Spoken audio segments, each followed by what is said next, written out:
Supreme court में सुनवाई से पहले एसबीआई पर लगा बड़ा आरोप।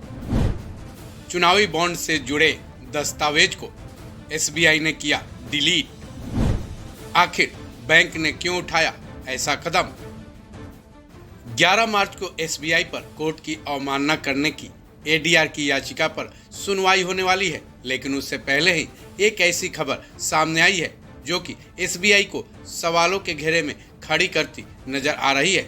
खबर है कि एसबीआई ने अपने पोर्टल से चुनावी बॉन्ड से जुड़े दस्तावेज डिलीट कर दिए हैं। ये खबर जनसत्ता ने द कलेक्टिव रिपोर्टर्स की रिपोर्ट के आधार पर अपनी वेबसाइट में छापी है, जिसके मुताबिक एसबीआई की वेबसाइट पर अब वो लिंक या वेब पेज मौजूद नहीं है जिसका टाइटल था दानदाताओं के लिए परिचालन दिशा निर्देश और अक्सर पूछे जाने वाले प्रश्न यानी FAQ। सवाल ये है कि इस पेज का क्या महत्व था जिसे एसबीआई की तरफ से डिलीट किए जाने के बाद ये मुद्दा अब गर्म हो गया है।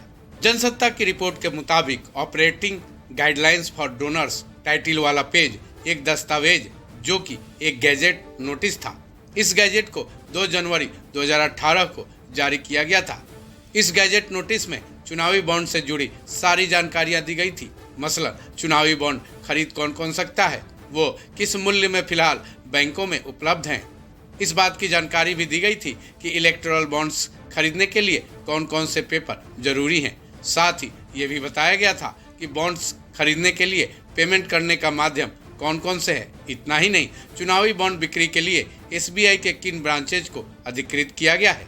वहीं FAQ में एसबीआई की वेबसाइट पर KYC खरीदने का वक्त, नागरिकता प्रमाण पत्र वगैरह को शामिल किया गया था। जनसत्ता में ये भी बताया गया है कि एसबीआई ने चुनावी बॉन्ड से संबंधित जिन दस्तावेजों को डिलीट कर दिया है, द कलेक्टिव रिपोर्टर्स के सीनियर जर्नलिस्ट नितिन सेठी ने सोशल मीडिया के प्लेटफॉर्म X के साथ दूसरे प्लेटफॉर्म्स पर भी शेयर किए हैं। इन्हीं दस्तावेजों के आधार पर द रिपोर्टर कलेक्टिव में एक रिपोर्ट भी बनाई गई है, जिसके मुताबिक 2018 में एसबीआई ने चुनावी बॉन्ड से संबंधित जानकारी मोदी सरकार और वित्त मंत्रालय को सौंपी थी।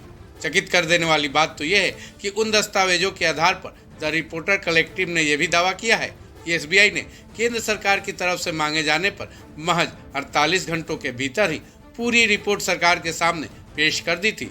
ऐसे में अब एसबीआई की मंशा पर सवाल उठ गए हैं कि जब केंद्र सरकार ने डिटेल की मांग की थी तो महज 2 दिन के भीतर ही एसबीआई ने उसे पेश कर दी थी, लेकिन अब जबकि सुप्रीम कोर्ट ने इसकी मांग की है, जिसकी डेडलाइन 3 हफ्ते के बाद 6 मार्च को रखी गई थी, लेकिन उसे ठीक 2 दिन पहले ही एसबीआई ने इसकी समय सीमा को बढ़ाने की मांग कर दी है, वो भी 30 जून 2024 तक, यानी तकरीबन 4 महीने। फिर इसी बीच चुनावी बॉन्ड से संबंधित जानकारी वाले दस्तावेज को डिलीट करने की खबर ने एसबीआई को कटघरे में लाकर खड़ा कर दिया है। सवाल ये उठ रहे हैं कि आखिर एसबीआई बचाना किसको चाहती है। बहरहाल अब सुप्रीम कोर्ट में 11 मार्च को डेडलाइन बढ़ाने वाली मांग की याचिका पर सुनवाई होनी है, जिस पर क्या कुछ होता है ये देखना अहम होगा। इस खबर में बस इतना ही।